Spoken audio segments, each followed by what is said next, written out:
Rump Chapter 25 Warnings from Red.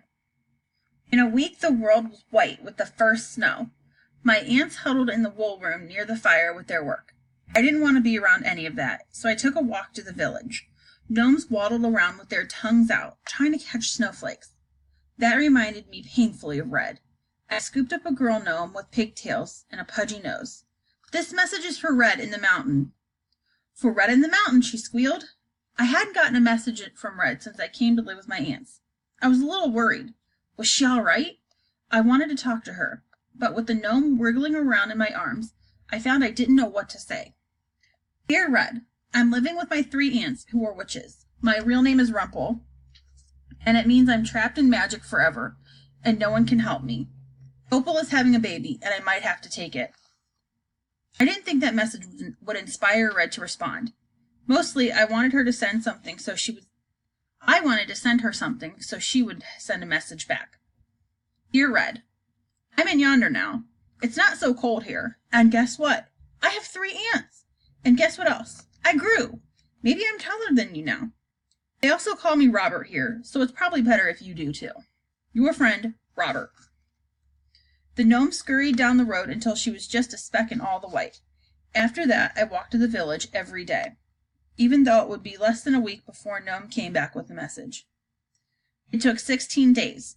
The gnome was frozen, so I had to take him home and thaw him in front of the fire before he could say anything to me.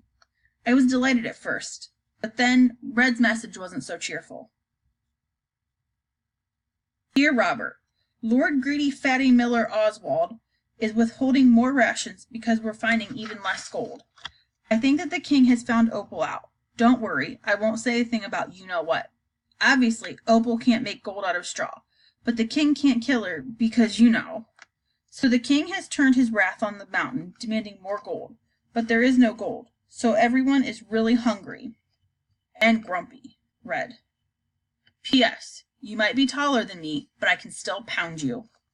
So King Barf was punishing the mountain through Lord Oswald. He must have raged when his discovered Opal couldn't really spin gold. Maybe she told the king about me to spare herself. Maybe soldiers were already searching for me. No, that couldn't be. That had been too long. Opal and the miller were probably afraid to tell the king that they had deceived him. They must have come up with an explanation for why she couldn't spin the straw into gold anymore.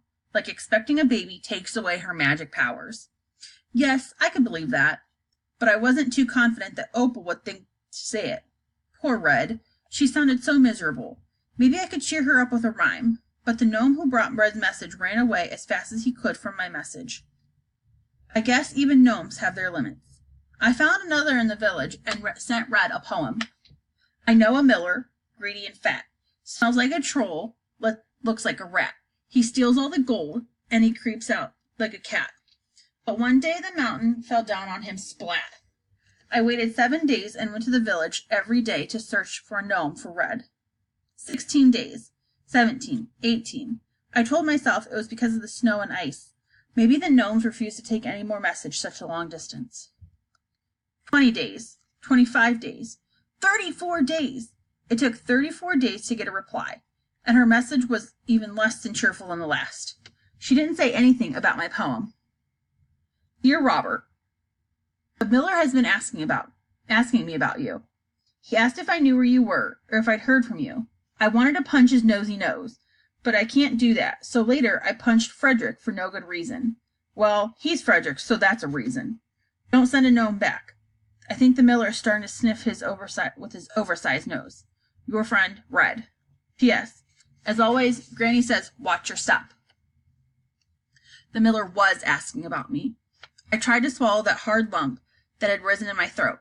He couldn't possibly find me here, could he?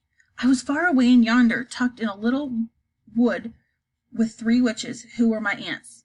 Was I safe? Wasn't I? But what if the miller could find me? I didn't want to believe it was possible, but if he could, I feared what he would do. He could hurt my aunts, or use them just as he'd used me. Staying with them this long had been selfish on my part.